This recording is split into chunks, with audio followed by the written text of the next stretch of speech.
Bonjour et bienvenue pour ce début de voyage avec Tais-toi quand tu marches d'André Veil. Oultreya, du Dauphiné en Aveyron. 8 juillet, Saint-Antoine-l'Abbaye. Tout au début du partir, tout au début du commencement, à Saint-Antoine-l'Abbaye, petit village médiéval perdu dans les vertes collines au-dessus de la vallée de l'Isère. Petit village tout perdu dans son silence, tellement perdu que c'est un bon endroit pour démarrer. Première surprise et premières émotions en entrant dans la vieille abbatiale où les grandes orgues se font subitement entendre. Comme si elles chantaient le départ, le commencement, le début du chemin. Bien sûr, ce n'est que la préparation du concert de la soirée, mais quand même, les clins d'œil du hasard, ça donne des frissons. Et, au même instant, le soleil qui s'est fait attendre toute la journée vient caresser les vitraux de sa lumière dorée. Il révèle une église truffée de coquilles Saint-Jacques. Un soulagement se fait sentir. Tiens, y aurait-il un petit brin d'inquiétude enfoui quelque part au fond de ma besace? Les amis, les proches sont venus pour vivre le départ, comme des gourmands qui viendraient entreapercevoir le menu d'un festin auquel ils ne sont pas encore conviés. Demain, ils changent d'horizon. Demain, ils prennent la route des vacances, carpe diem. Cuisine simple, savoureuse, parfumée, nourrissante au milieu des miens et de 50 autres personnes attablées dans le jardin. Merci. Tout au long des 2 mois à venir, je ne trouverai probablement pas tous les soirs cette présence, cette harmonie. Tiens, déjà la nostalgie des conforts? Un peu plus tard, chant et partage autour du feu. Encore merci.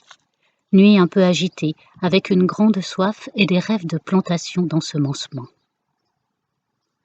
9 juillet, Saint-Antoine-l'Abbaye, la côte Saint-André, 25 km.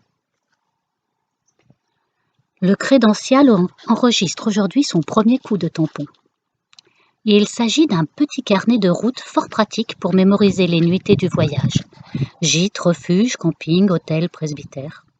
Ce petit passeport facilite les hébergements le long du chemin, notamment en Espagne.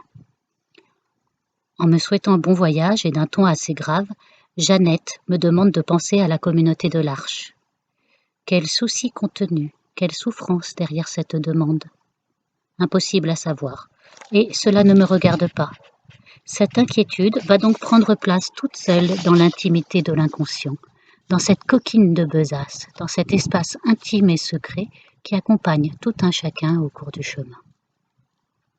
Mais l'émotion est bien là, car Jeannette, à sa manière, vient de s'inscrire la première sur ma liste des hospitaleros, ceux qui, après avoir accueilli et soigné, maintiennent la tradition en demandant l'heure de leur départ, priez pour nous à Compostelle. Avant de partir, voici un chant qui monte dans l'abbatiale. Ne laissez pas mourir la terre, ne laissez pas mourir le frère, tournez-vous vers la lumière. Deuxième paquet cadeau, enfoui dans ma besace intime. Pour les 3 mois qui viennent, ma terre intérieure se nourrira de la marche et de l'effort quotidien. Les innombrables rencontres redonneront vie à la multitude des frères, fils et pères qui se côtoient et parfois se bousculent en moi. Et tous les soirs, c'est du côté des lumières du couchant qu'il faudra tourner la page pour repérer le chemin du lendemain, celui qui va à Santiago. Michel et quelques autres sont venus de Lyon ce matin. Ils ont tenu à être là pour les premiers kilomètres. Geste de fraternité, d'encouragement, de curiosité. Nous penserons souvent à toi. Un jour, tu nous diras quelle force te pousse à faire cette expérience de silence, de solitude. Et bien sûr, la besace de s'entr'ouvrir pour la 3e fois de la journée pour y engranger cette question. À ce rythme-là, elle va être vraiment très lourde, ma besace, en arrivant à Santiago. Peut-être l'avez-vous remarqué, un cheminement commence souvent avec des questions. Pourquoi quitter? Pourquoi partir? Pourquoi le silence? Pourquoi la solitude? Pourquoi le chemin? Pourquoi les balises? Absolument tous les pèlerins que j'ai rencontrés voyagent avec ce type de questions. On ne le devine pas toujours car ces questionnements sont souvent bien planqués, bien enfouis tout au fond de leur besace. En fait, beaucoup espèrent trouver des réponses au terme de leur parcours. Et vous, pourquoi voudriez-vous partir? Vous qui venez d'ouvrir ce cahier, vous qui allez marcher quelques heures le long des balises de Compostelle. Je vous avertis. Vous ne trouverez chemin faisant que des réponses partielles et insatisfaisantes, que des réponses qui varient au gré des humeurs du temps et des rencontres.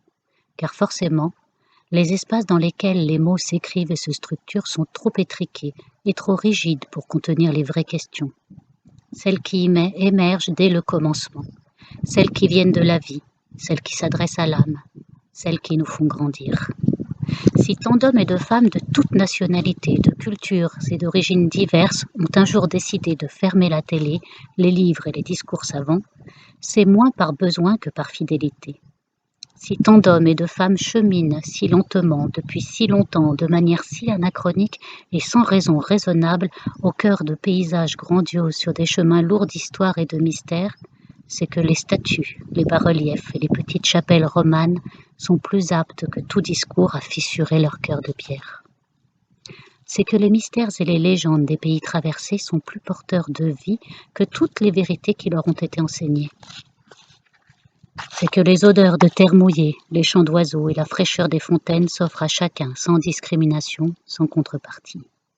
C'est que les arbres du chemin offrent sans discernement leur ombre à tout le monde, même à ceux qui viendraient pour les couper. C'est pour ne pas oublier que le silence ne se prend ni ne s'achète. Car le silence n'est pas une réponse à nos questions. Le silence n'est pas une question non plus. Le silence est. Un point, c'est tout. C'est un cadeau, un don gratuit à celui qui sait écouter. Comme sont données gratuitement les premières lueurs, celles qui précèdent le lever du soleil, comme sont données la pluie, le soleil et le grand vent, comme sont données les rencontres et les paroles d'amitié. Buen camino, Ultreya. Comme prévu, au bout de 10 kilomètres, mes compagnons me confient au silence de la forêt. Ils rejoignent leur espace turbo-diesel, moi, je m'engage vers d'autres espaces. Cette première étape, des Champs-Barons jusqu'à la plaine de la Bièvre, compte 25 kilomètres. Je suis chez moi et je me régale dans des vallonnements boisés, les pieds un peu endoloris, le sac un peu lourd, Saint-Siméon de Brécieux est atteint dans la soirée. Première surprise, tout est fermé ce dimanche soir. L'hôtel mentionné sur le guide, les restaurants, les commerces. La réaction est immédiate. 6 kilomètres de stop et un quart d'heure plus tard, le sac se pose dans un hôtel de la côte Saint-André. 3 conclusions en très peu de temps. 1. Le guide comporte des erreurs et, donc, 2. Pour l'instant, il vaut mieux téléphoner pour s'assurer du gîte. 3. Mon orgueil de sportif marathonien en prend pour son grade et dès le premier jour, je n'ai plus de soucis à me faire pour savoir si je ferai intégralement le chemin à pied jusqu'à Santiago. Bonne surprise, à l'hôtel de l'Europe, ils ne posent pas de questions quand ils voient le profil sac à dos qui débarque chez eux. Ils proposent même de signer un livre d'or. À sa lecture, je m'aperçois qu'il passe ici un pèlerin tous les 2 ou 3 jours. Il est vrai que je viens de rejoindre ici le GR 65 entre Genève et Le Puy. C'est le premier soir, mais déjà, j'apprends que le pèlerin est toujours très bien accueilli. À bientôt.